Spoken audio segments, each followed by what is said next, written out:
मेरी माँ ने मुझ पर अंधा विश्वास करके बाहर जाने की अनुमति दी थी, लेकिन मैंने अपनी आज़ादी का गलत फ़ायदा उठाया और अपनी ज़िंदगी को खुद अपने हाथों से नर्क बना लिया। लेकिन मुझे इस बात का एहसास तब हुआ जब पानी सर से गुजर चुका था। अब मेरे सामने कोई ऐसा रास्ता नहीं था जिस पर चलकर मैं खुद को बचा सकूं। मुझे समझ नहीं आ रहा था कि मैंने इतना बड़ा कदम कैसे उठा लिया। आज भी सोचती हूँ तो पैरों तले से जमीन निकल जाती है। काश मैं वो कभी ना करती तो शायद मेरे साथ ये सब कुछ ना होता। लेकिन मैं मजबूर थी। मैंने माँ को समझाने की बहुत कोशिश की थी, लेकिन मेरी माँ ने मेरी एक ना सुनी। मेरा नाम नैना है और मेरा संबंध एक गरीब घराने से था। हम एक छोटे से शहर के एक छोटे से इलाके में रहते थे। मैं मम्मी और पापा की इकलौती औलाद थी। मेरे पापा एक बड़े सेठ के यहाँ ड्राइविंग का काम करते थे। घर हमारा अपना था, लेकिन पापा के सेठ ने पापा को हमेशा ये कहा कि उनके बंगले के सर्वेंट क्वार्टर में शिफ्ट हो जाओ और 24 घंटे नौकरी पर रहो। लेकिन मेरी माँ नहीं मानती थी। माँ कहती थी कि किसी के यहाँ नौकरी करना एक अलग बात है, लेकिन नौकरों की तरह उन्हीं घर में क्वार्टर में रहना अलग बात है। मैं नहीं चाहती कि मेरी आने वाली औलाद के दिल में ये एहसास पैदा हो कि वो किसी नौकर के बच्चे हैं। इसी वजह से मेरी माँ ने पापा की ये बात मानने से इनकार कर दिया था। मम्मी और पापा की शादी को थोड़ा ही समय हुआ था जब पापा मम्मी को लेकर गांव से शहर शिफ्ट हो गए थे, क्योंकि गांव में पापा अपने आबाई घर में रहते थे। उनकी माँ जिंदा थी, लेकिन फिर जब दादी ने मेरे पापा की शादी मेरे माँ से की तो कुछ महीने बाद ही दादी का देहांत हो गया। पापा को वहाँ पर कुछ भी अच्छा काम नहीं मिला तो पापा ने शहर आकर काम तलाश किया और फिर उन्हें एक बंगले के सेठ ने ड्राइविंग का काम दे दिया। पापा को ड्राइविंग अच्छी आती थी। बाद में पापा ने अपने गांव वाला घर बेच दिया और शहर में एक छोटा सा घर खरीद लिया, लेकिन काम उसी सेठ के पास करते रहे। इसी तरह पापा की नौकरी पक्की हो गई और तनख्वाह भी धीरे धीरे बढ़ती गई। और फिर जब मैं पैदा हुई तो मम्मी और पापा की जिंदगी जैसे पूरी हो गई। मम्मी के दिल में कहीं ना कहीं बेटे की इच्छा भी थी, लेकिन पापा कहते थे बेटियां भी बेटों से कम नहीं होती और मैं अपनी बेटी को इतना बहादुर बनाऊंगा कि उसे कभी भाई और हमें बेटे की जरूरत महसूस नहीं होगी। यही सपना पापा की आंखों में मेरे लिए था। और जब उन्होंने मुझे स्कूल में दाखिला कराया तो उनकी यही सोच थी कि मैं अच्छी पढ़ाई पूरी करके उनके सपनों को पूरा कर सकती हूँ। इसलिए उन्होंने मुझे अपनी पहुँच से ज़्यादा अच्छे स्कूल में दाखिला करवाया था। इस सिलसिले में पापा के सेठ ने भी उनकी मदद की और हर महीने मेरी पढ़ाई के लिए कुछ अलग से खर्चा पापा को देने लगे। इस तरह मैं आसानी से एक अच्छे प्राइवेट स्कूल में पढ़ने लगी थी। जिंदगी अच्छी गुजर रही थी। जैसे जैसे मैं बड़ी होती गई पापा और माँ के प्यार की छाँव में खुद को खुशनसीब महसूस करती थी। लेकिन मेरी कुछ अपनी भी ख्वाहिशें थीं, कुछ सपने थे जिन्हें मैं पूरा करना चाहती थी। पापा तो ये चाहते थे कि मैं पढ़ लिख कर किसी स्कूल या बड़े कॉलेज में टीचर की जॉब करूं, मगर मेरा शौक तो कुछ और ही था। मैं जब कॉलेज में पहुंची तो मुझे मॉडलिंग और एयर होस्टेस बनने का शौक पैदा हो गया। मैं वैसे भी बड़ी खूबसूरत थी, एकदम कांच की जापानी गुड़िया जैसी लगती थी। जब मैं टीवी पर मॉडल और एयर होस्टेस को देखती तो मुझे बड़ा अच्छा लगता था और मैं जागती आंखों से अपने आप को ऐसे ही किसी प्लेन में सर्विस देते हुए या फिर किसी स्टेज पर मॉडलिंग करते हुए देखती थी। मेरे सपने का मम्मी और पापा को मालूम नहीं था, लेकिन अक्सर टीवी पर मैं ऐसे ही प्रोग्राम देखती तो मेरी माँ मुझे मना करती। माँ कहती कि ये सब वक्त खराब करने वाली चीजें हैं, तुम बस अपनी पढ़ाई पर ध्यान दिया करो। पापा मेरा ये शौक समझकर हंसने लग जाते और माँ को मना करते कि मेरी गुड़िया को किसी भी चीज से मत रोका करो। वो जो देखती है उसे देखने दो और जो करती है उसे वो भी करने दो, क्योंकि वो घर की चार दीवारी में हमारे सामने ही बैठी है। पापा की बात सुनकर मैं मुस्कुरा देती। मेरे पास कॉलेज और स्कूल की कैंटीन से खरीदी हुई मॉडल की तस्वीरें भी थीं। अखबार में किसी एयर होस्टेस या मॉडल को देखती तो कटिंग करके अपने पास रख लेती थी। लेकिन ये सब कुछ मेरे कमरे में मेरी डाइनिंग टेबल की दराज तक सीमित था। जब रात को मम्मी और पापा अपने कमरे में चले जाते और मैं देर तक पढ़ने के बहाने बैठी रहती तो अपने ऐसे ही शौक को तसल्ली दिया करती थी। कभी कभी अपने कमरे में मॉडलिंग करने लग जाती और कभी एयर होस्टेस की तरह तैयार होकर अपने आप को वैसा ही बनाकर एक्टिंग करने लग जाती जैसा मेरा सुबह ही इंटरव्यू हो। मुझे खुद पर हंसी भी आती थी, मगर मैंने सोच रखा था कि मैं तो यह मॉडल बनूंगी या फिर एयर होस्टेस, और मैं जानती थी जब मैं मम्मी पापा के सामने अपनी जिद रखूंगी तो वो भी मान जाएंगे। पापा मुझे रोजाना कॉलेज अपने सेठ की गाड़ी में ही छोड़ने जाते थे और वापसी पर लेने भी आते थे। खुद सेठ ने पापा को इस बात की इजाज़त दे दी थी। एक बार ऐसा हुआ जब पापा मुझे लेने कॉलेज आए तो उस वक्त सेठ की बेटी का कॉल आ गया। उसे इमरजेंसी में कहीं जाना था। पापा ने उसे बताया कि मैं अपनी बेटी को घर छोड़कर अभी आता हूँ। तो वो कहने लगी आप उसे लेकर ही आ जाएं, क्योंकि मैं ज़्यादा इंतजार नहीं कर सकती। तो पापा मुझे लेकर सीधे अपने सेठ के घर ही चले गए। थोड़ी देर में सेठ की बेटी आकर गाड़ी में पीछे बैठ गई और मैं पापा के साथ अगली सीट पर बैठ गई। मैंने उसको हेलो किया तो उसने मुस्कुराकर मुझे जवाब दिया और फिर मुझसे पूछने लगी कि मैं क्या पढ़ती हूँ और मेरे क्या शौक हैं। बातों ही बातों में शॉपिंग मॉल आ गया तो सेठ की बेटी ने पापा से कहा कि मुझे बस 2-4 चीज़ें ही खरीदनी हैं, इसलिए आप मुझे फ्री करके फिर अपनी बेटी को घर ले जाना। पापा ने कहा ठीक है मैडम जी, आप शॉपिंग करके आ जाएं, हम तब तक गाड़ी में ही बैठते हैं। वो कहने लगी अपनी बेटी को भी मेरे साथ आने दें। तो मैं खुशी खुशी उसके साथ चली गई। शॉपिंग मॉल में पहली बार जाने की वजह से मेरी आंखें फटी की फटी रह गईं। इतनी बड़ी बड़ी दुकानें और खूबसूरत रोशनियां जगमगा रही थीं कि मुझे बड़ा मजा आ रहा था।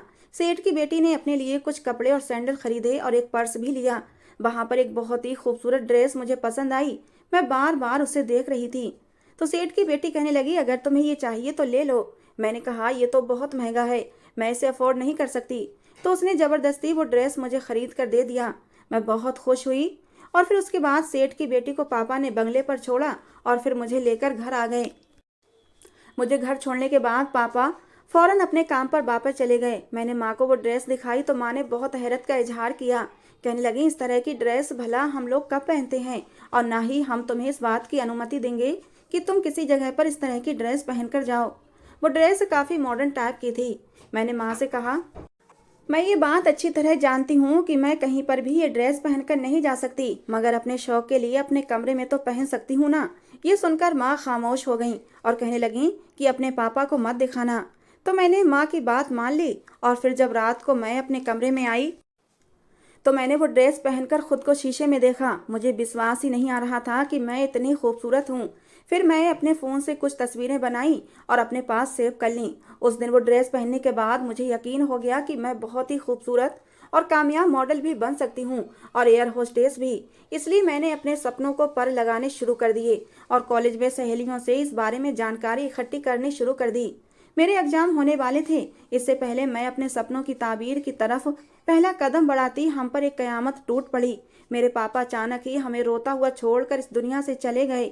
हुआ कुछ यूं था कि पापा सेठ के साथ कहीं जा रहे थे कि अचानक सामने से तेज गाड़ी ने उनकी गाड़ी को टक्कर मार दी। पापा फ्रंट सीट पर ड्राइविंग कर रहे थे, इसलिए उन्हें बहुत ज़्यादा चोटें आई थीं। सेठ को भी चोटें आई थीं, लेकिन उनकी जान बच गई और मेरे पापा अपनी ज़िंदगी की बाजी हार गए। उनके जाने के बाद तो मेरे सारे सपने ही बिखर गए। हमारे घर में कमाने वाला कोई नहीं रहा था। सेठ ने हर महीने पैसे देने का वादा किया था, लेकिन माँ कहती थी कब तक हम किसी की मदद पर पलते रहेंगे। पहले तो माँ ने घर में जो जमा पूंजी थी उससे ही घर का खर्चा चलाया। हर महीने सेठ भी अपने नौकर के हाथों हमारे घर के लिए कुछ ना कुछ खर्चा भेजते रहते थे, राशन पानी भी दे देते थे। लेकिन इसके बावजूद भी मेरी माँ से चाहती थी कि पापा की जगह मैं उस बंगले पर नौकरी कर लूं, लेकिन मैंने उन्हें मना कर दिया। मैंने कहा मैं कोई छोटी मोटी जॉब देख लेती हूं और सेठ तो मदद करते ही हैं, इस तरह हमारा गुजारा होने लग जाएगा और फिर आगे चलकर मेरी तनख्वाह भी बढ़ जाएगी। मेरी बात सुनकर माँ खामोश हो गई, क्योंकि मेरी माँ सांस की मरीज थी। ज़्यादा काम करने से बहुत जल्दी थक जाती थी, उनका सांस फूलने लग जाता। इसी वजह से वो किसी के घर में भी काम नहीं कर सकती थीं और माँ के हाथों में कोई हुनर भी नहीं था, वरना मेहनत करने से वो कभी नहीं भागती थीं। इसलिए माँ ने मुझे नौकरी की अनुमति दे दी। मैंने अलग अलग कंपनियों में जॉब के लिए अप्लाई किया, मॉडलिंग की भी कोशिश की, एयर होस्टेस के लिए भी कोशिश की, लेकिन मेरी पहुंच में ये सब कुछ बहुत दूर था। लेकिन मुझे एक बड़ी बुटीक पर सेल्स गर्ल की जॉब मिल गई।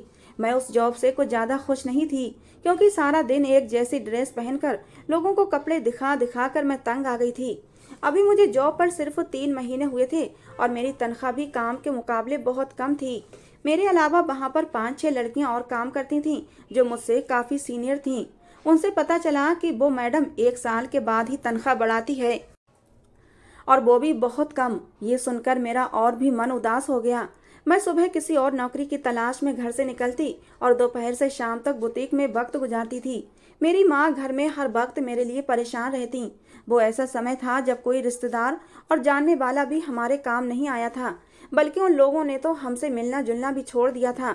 इस बीच मेरे 1-2 रिश्ते भी आए थे, लेकिन वो लोग लालची थे। वो अपनी शर्त रखते कि ये घर पहले आपको अपने दामाद के नाम करना होगा। मेरी माँ ने ऐसे लालची लोगों में मेरा रिश्ता देने से साफ इनकार कर दिया। धीरे धीरे हमारे घर लोगों ने आना जाना ही बंद कर दिया। मुझे बुटीक पर काम करते हुए 4 महीने पूरे हो गए थे तो एक प्राइवेट हॉस्पिटल के रिसेप्शन पर मुझे जॉब मिल गई। वहाँ तनख्वाह पहले की तनख्वाह से अच्छी थी, लेकिन टाइम बहुत ज़्यादा लगता था और फिर तरह तरह के लोग वहाँ आते जाते थे। मुझे तो ऐसा लगने लगा जैसे रिसेप्शन पर ड्यूटी देते देते मैं खुद बीमार होने लगी थी। असल बात यह थी, जहाँ इंसान का दिल न लगे वहाँ काम करने में मज़ा नहीं आता। और फिर एक बार ऐसा हुआ कि मैं अपनी ड्यूटी कर रही थी, उसी वक्त एक नया इमरजेंसी केस हॉस्पिटल में आया था। ये प्राइवेट हॉस्पिटल था और यहाँ अमीर अमीर लोग ही इलाज करवाने आते थे। उस आदमी ने मरीज को दाखिल करने के लिए बाबेला मचा रखा था, जबकि ड्यूटी पर मौजूद स्टाफ पूरी फॉर्मेलिटी पूरी करने के बाद ही उसे एडमिट कर सकते थे। लेकिन उसने बदतमीजी करना शुरू कर दी और जब मैंने उसकी बदतमीजी का जवाब उसी के अंदाज में दिया तो उसने मेरा हाथ पकड़ लिया और वहाँ मौजूद मेल स्टाफ ने बीच में आकर मुझे बचाया था। मैं इस सारे तमाशे से इतना ज़्यादा डर गई कि दूसरे दिन ही हॉस्पिटल जाना बंद कर दिया। मेरी माँ मुझसे पूछती रही, लेकिन मैंने माँ को सारी बात नहीं बताई, क्योंकि मैं जानती थी अगर मैं माँ को कुछ भी बता देती तो वो मुझे दोबारा नौकरी करने से रोक देती और फिर हमारे घर के हालात और भी ख़राब हो जाते। कुछ दिन बाद मैंने दूसरी नौकरी की तलाश की और फिर एक दोस्त के जरिए मुझे एक बस सर्विस में 2 तरह की नौकरियां पता चली। उनमें से एक नौकरी तो बुकिंग ऑफिस में रिसेप्शन की थी और दूसरी नौकरी बस के अंदर होस्टेस की थी। मैंने सोचा एयर होस्टेस ना सही बस की होस्टेस ही बन जाती हूँ। मैं फ़ौरन इंटरव्यू देने चली गई और फिर मेरा सिलेक्शन भी हो गया। अगले दिन ही मैं अपनी यूनिफॉर्म में अपनी जॉब ज्वाइन कर चुकी थी। वहाँ सैलरी भी अच्छी थी और मुझे मेडिकल भी फ्री मिला हुआ था। इसके अलावा कमीशन भी मिल जाता था। मैं इस जॉब से बहुत खुश थी। मुझे 1 हफ्ता ही हुआ था कि मुझे कमीशन भी दिया गया और अच्छी सर्विस की वजह से मेरी सैलरी भी बढ़ा दी गई। मैं तो खुशी के मारे अपनी माँ के गले लग गई और फिर कमीशन के पैसे माँ के हाथ पर रखे तो वो भी खुश हो गई। लेकिन दिल ही दिल में मेरी माँ मेरी नौकरी के खिलाफ थी। मगर जब माँ ने देखा कि मैं खुशी खुशी नौकरी पर जाती हूँ और सब कुछ अच्छा जा रहा है तो फिर वो भी खामोश हो गई और मैं खुद को एयर होस्टेस समझते हुए ये नौकरी करने लगी। मैंने सोचा था इस तरह जब मुझे कुछ एक्सपीरियंस हो जाएगा तो मैं दोबारा एयर होस्टेस की नौकरी के लिए अप्लाई कर दूंगी। प्लेन में सारी दुनिया घूमना मेरा शौक था। मैं जानती थी सारी जिंदगी रुपया पैसा जमा करके भी मैं अपने शौक को पूरा नहीं कर सकती थी। इसी वजह से एयर होस्टेस ही एक ऐसी नौकरी थी जिसमें मुझे अपने सपनों को पूरा होता दिखाई दे रहा था। मैं सोचती कि और कुड़ती रहती, लेकिन वही होता है जो हमारी किस्मत में हो, और मेरी किस्मत में जो था वो तो कभी मैंने सोचा ही नहीं था। मुझे नौकरी करते हुए 3 ही महीने हुए थे कि बस के लिए एक नए ड्राइवर को रखा गया। वो ड्राइवर काफ़ी खूबसूरत नौजवान था और मुझे पढ़ा लिखा भी लगता था। मेरा अंदाजा था वो भी अच्छी नौकरी ना मिलने की वजह से मेरी तरह ये जॉब करने पर मजबूर हो गया होगा, वरना वो तो अच्छा खासा पढ़ा लिखा था। शुरू शुरू में तो मेरी उससे कोई ज़्यादा बातचीत नहीं हुई थी, लेकिन मैंने उसे दूसरों से बातचीत करते सुना था और फिर जब भी मेरी ड्यूटी उसके साथ लगती तो अब उससे बात करने का मौका भी मिल जाता। उसका नाम राहुल था। जब हमें काम करते हुए 1 महीना हो गया तब मुझे पता चला वो वाकई बहुत पढ़ा लिखा था और नौकरी के लिए कई जगह अप्लाई भी कर रखा था। यहाँ तक कि विदेश में भी उसने अप्लाई किया हुआ था। उसके भी मेरी तरह काफ़ी बड़े बड़े सपने थे, लेकिन मजबूर होकर इस छोटी सी नौकरी के लिए राजी हो गया, क्योंकि वो अपने घर का अकेला कमाने वाला था और अपने बलबूते पर उसे अपने सपनों को भी पूरा करना था। उसके मम्मी पापा की तो मौत हो चुकी थी, लेकिन उसकी एक बहन थी जो शादीशुदा होने की वजह से दूसरे शहर में रहती थी। पहले पहले तो राहुल अपनी बहन के साथ ही रहता था, वहीं पर अपनी पढ़ाई भी पूरी की। फिर नौकरी के सिलसिले में यहाँ आ गया और अब एक हॉस्टल में रहता था, इसलिए अब वो डबल ड्यूटी भी कर लेता था, क्योंकि घर में कोई उसका इंतजार करने वाला नहीं था। इसलिए वो चाहता था कि ज़्यादा से ज़्यादा काम करके आगे बढ़े। मुझे वो बहुत अच्छा लगने लगा था और मैंने उसकी आंखों में भी अपने लिए मोहब्बत देखी थी। कब हमारी दोस्ती मोहब्बत में बदल गई हमें पता ही नहीं चला। एक दिन जब हम ड्यूटी रूम में थे और बैठे बातें कर रहे थे तो मैंने अपने फ़ोन में से अपनी कुछ तस्वीरें दिखाईं, जिसमें मेरी वो तस्वीर भी थी जो मैंने उस खूबसूरत ड्रेस में बनाई थी। उसने मेरी बड़ी तारीफ़ की और कहने लगा कि तुम भी मेरी तरह खुद को गलत जगह पर बर्बाद कर रही हो। फिर उसने कहा मेरी नौकरी लग जाएगी तो मैं तुम्हें भी अच्छी नौकरी लगवा दूंगा। उस वक्त मैं दिल में सोच रही थी कि अब मुझे जॉब नहीं करनी, बल्कि मुझे राहुल से शादी कर लेनी चाहिए, क्योंकि मैं उसे खोना नहीं चाहती थी। लेकिन मैं ये बात अपने मुंह से कह नहीं सकती थी। मैं चाहती थी वो खुद मुझसे शादी की बात करे। मैं इसी इंतजार में थी। लगभग 1 हफ्ते बाद माँ ने मुझसे मेरी शादी के बारे में बात की। माँ कहने लगी कि अब मैं बीमार रहने लगी हूँ। मेरी जिंदगी का कोई पता नहीं, इसलिए अब तुम्हें शादी कर लेनी चाहिए। और मैंने तुम्हारे लिए कुछ रिश्ते भी देखे हैं। माँ की बात पर मैं हैरान हुई थी। माँ ने मेरे लिए रिश्ते भी देखना शुरू कर दिए और मुझे बताया तक नहीं। उस वक्त तो मैंने माँ से कुछ नहीं कहा, लेकिन अगले ही दिन इत्तेफाक से राहुल ने मुझे शादी के लिए प्रपोज कर दिया। उसने कहा कि अब वो अब तक इसलिए खामोश था क्योंकि उसे यहाँ से जाना है, क्योंकि ऐसी जगह पर वो अपने सपनों को पूरा नहीं कर सकता। और मैंने सोचा है शादी करके तुम्हें भी अपने साथ लेकर जा सकता हूँ। मैंने उसे बताया कि मेरी माँ भी मेरी शादी के लिए रिश्ते देख रही हैं। ये सुनकर राहुल परेशान हो गया। कहने लगा, मुझे नहीं लगता तुम्हारी माँ तुम्हारी शादी मेरे साथ करेंगी। मैंने कहा, ऐसी बात नहीं है राहुल, तुम कम से कम अपना रिश्ता मेरे घर लेकर तो आओ। वो मेरी बात मानकर खुद ही अपना रिश्ता लेकर मेरे घर आया, लेकिन मेरी माँ को इस बात पर एतराज था कि लड़के के आगे पीछे कोई नहीं है, ऐसे लड़के रिश्ते ज़्यादा दिनों तक नहीं निभा पाते। और मेरी माँ ने राहुल के रिश्ते से इनकार कर दिया। मैं और राहुल अब बहुत ज़्यादा परेशान हुए थे। फिर राहुल ने कहा कि हम कोर्ट मैरिज कर लेते हैं। मुझे राहुल की बात सही लगी और हमने कोर्ट मैरिज कर ली। कोर्ट मैरिज के पेपर राहुल के पास ही थे। मैं अपने घर लेकर नहीं जा सकती थी क्योंकि मैं सारा दिन घर से बाहर रहती थी। मुझे यही डर था कि वो पेपर मेरी माँ के हाथ न लग जाएं। मुझे पता था मेरी माँ शादी को कभी स्वीकार नहीं करेंगी। मैं बहुत खुश थी कि मैं राहुल की पत्नी बन चुकी थी, लेकिन धीरे धीरे मुझे ये डर सताने लगा कि मेरी शादी का तो किसी को पता ही नहीं है। अगर किसी दिन राहुल मुझे छोड़कर चला गया तो मेरा क्या होगा। मैंने एक बार उससे इस बात का इजहार किया तो वो हंसने लगा। उसने कहा, अगर मैं तुम्हें छोड़कर ही जाता तो तुमसे इस तरह शादी क्यों करता। मेरा विश्वास रखो, मैं ऐसा कुछ नहीं करूँगा। हमारी शादी को 1 महीना गुजर गया था। अब मैं ये सोचती थी कि किसी तरह अपनी माँ को शादी के बारे में बता दूं, लेकिन मैं अपनी माँ की आदत को अच्छी तरह जानती थी।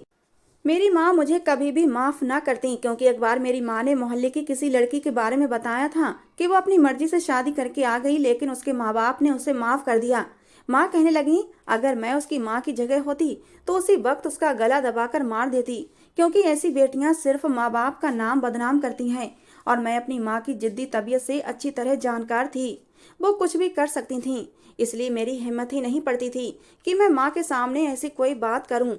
और फिर एक दिन राहुल कहने लगा कि उसे जरूरी काम से अपनी दीदी से मिलने जाना है, और 2 दिन की छुट्टी लेकर वो चला भी गया। उन्हीं दिनों माँ ने मेरे लिए जो रिश्ते देखे थे उनमें से एक को घर बुला लिया। मैंने सोचा रिश्ता आने दो, अभी शादी में तो काफ़ी टाइम लगेगा, रिश्ता आते ही शादी थोड़ी हो जाएगी। ये सोचकर मैं खामोश रही और मेहमानों के सामने चली गई। वो 2-3 औरतें थीं, लेकिन उनको मैं पसंद आ गई और फिर उन्होंने माँ को मेरे लिए हाँ कर दी। उसके बाद मेरी माँ ने उनके घर जाना था। दूसरी तरफ राहुल को गए हुए 2 दिन पूरे हो चुके थे, लेकिन जब तीसरा दिन आया और मैं जॉब पर गई तो वो वहाँ मौजूद नहीं था। मैं परेशान हो गई। मैंने उसे फ़ोन करने की कोशिश की, मगर उसका नंबर भी बंद था। फिर मैं उसे पूरा दिन फ़ोन करती रही, लेकिन उसने फ़ोन नहीं उठाया। मैं घर आई तो माँ ने बताया कि उन्होंने उन लोगों को हाँ कह दिया है और वो लोग जल्दी ही शादी चाहते हैं। मुझे माँ की बात सुनकर गुस्सा आया। एक तो मैं राहुल की वजह से परेशान थी, दूसरा शादी की बात से मेरा सर चकरा गया था। मैंने माँ से कह दिया, इतनी जल्दी क्या है मेरी शादी की।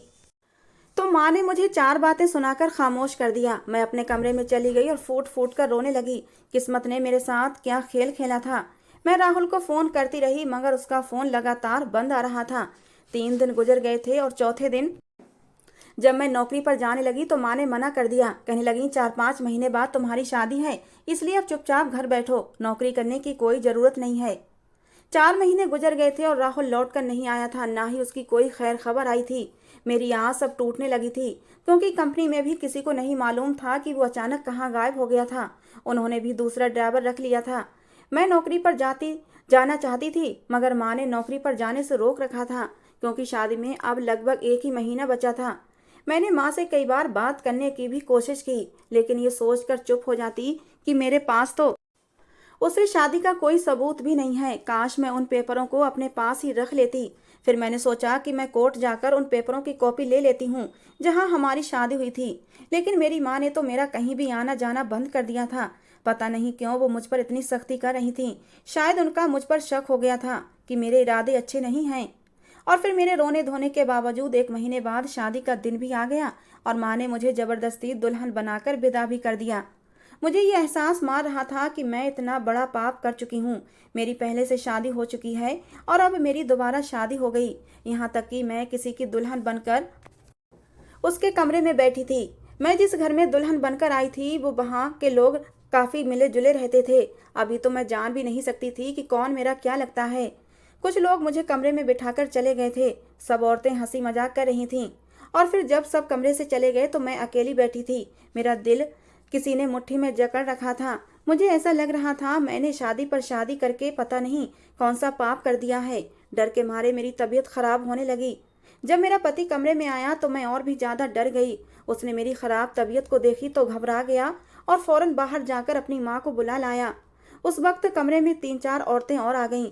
मेरी सास ने देखा कि मुझे तेज बुखार है और ठंड की वजह से मेरा शरीर कांप रहा है तो फौरन उन्होंने मुझे गर्म दूध पिलाया और मुझे कपड़े चेंज करवाकर आराम करने के लिए लिटा दिया। खुद भी मेरे पास बैठ गईं।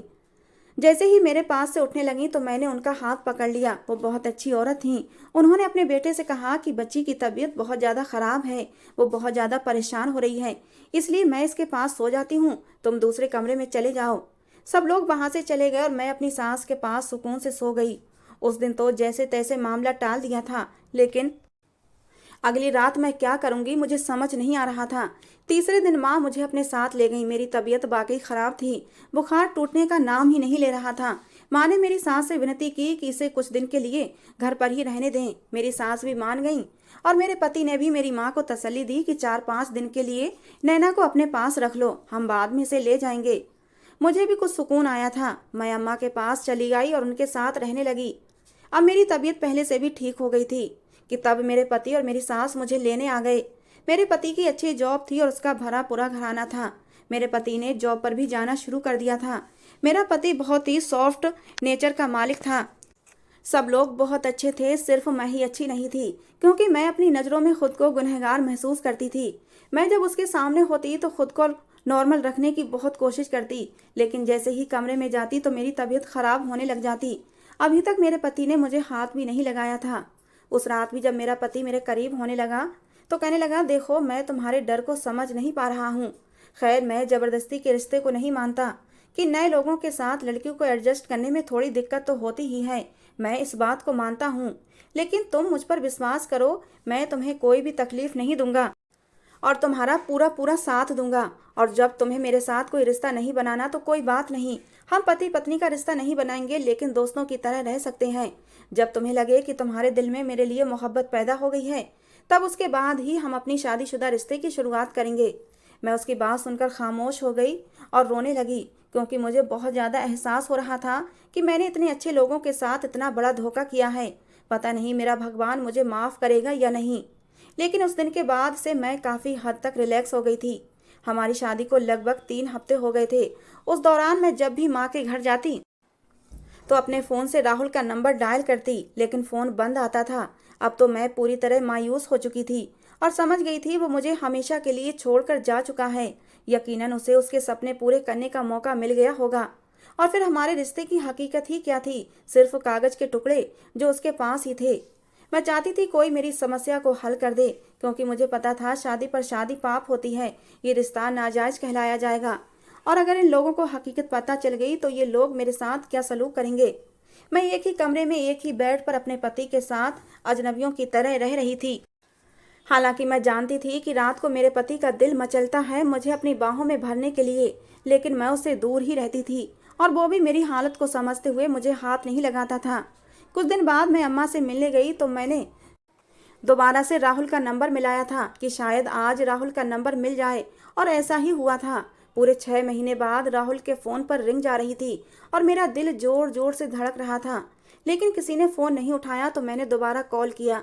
थोड़ी देर बाद किसी औरत के बोलने की आवाज़ आई। मेरा दिल जैसे धड़कना बंद हो गया था। वो औरत बोली, किससे बात करनी है? मैंने कहा, मुझे राहुल से बात करनी है। वो कहने लगी, तुम नैना बोल रही हो?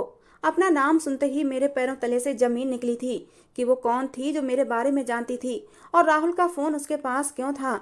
जब मैंने उससे कहा कि हाँ मैं नैना बोल रही हूँ और मेरी राहुल से बात करवा दो, तो वो औरत रोने लगी। कहने लगी, कहाँ से बात करवाऊँ? मैं राहुल की बहन हूँ और जिस दिन वो मुझसे मिलने मेरे पास आ रहा था उसी दिन रास्ते में उसका इतना बड़ा एक्सीडेंट हुआ कि मौके पर ही दम तोड़ गया। मैं सदमे से हर चीज़ से अनजान हो गई थी। राहुल का फ़ोन तो मेरे पास ही था, मगर मैंने कभी उसे चार्ज करके ऑन करने की कोशिश नहीं की।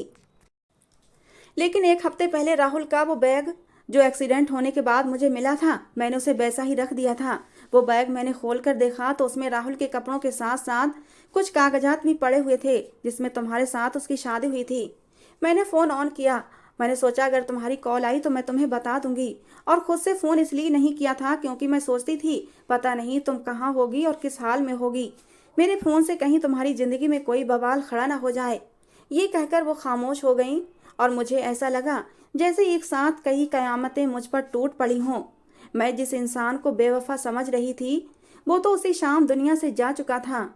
मैंने हिम्मत करके उसकी बहन को दिलासा दिया और बताया कि मेरी माँ ने मेरी ज़बरदस्ती शादी कर दी है और मैं इस पाप के एहसास के साथ जी रही थी कि मैंने गलत काम किया है। राहुल की बहन ने मुझे दिलासा दिया कि तुमने कोई गलत काम नहीं किया है, तुम्हारा और राहुल का साथ यहीं तक था।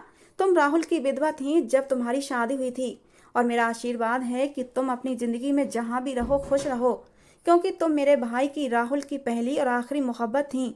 ये कहकर उन्होंने फ़ोन बंद कर दिया और मैंने रोते हुए अपने फ़ोन से राहुल का नंबर डिलीट कर दिया। मैं जानती थी वो नंबर सेव करके रखना कोई मतलब नहीं रखता था। मैं इतने बड़े बोझ से आज़ाद हो गई थी, लेकिन राहुल के जाने का मुझे बहुत ज़्यादा दुख था। काश वो इस तरह कभी न जाता और आज हम दोनों एक दूसरे के साथ खुश होते। अगले दिन मेरा पति मुझे लेने आया तो मैं इस इरादे के साथ उसके साथ चली गई कि अब एक नई ज़िंदगी की शुरुआत करूंगी। मैं नहीं जानती थी कि मैं राहुल को भूल सकूंगी या नहीं, लेकिन अब मुझे एक वफादार पत्नी बनना था। दोस्तों, हमारी ये कहानी कैसी लगी ज़रूर बताना। पसंद आई हो तो प्लीज़ लाइक करना। रोज़ एक नई कहानी सुनने के लिए हमारे चैनल को भी सब्सक्राइब करना। मिलते हैं दोस्तों एक नई कहानी के साथ।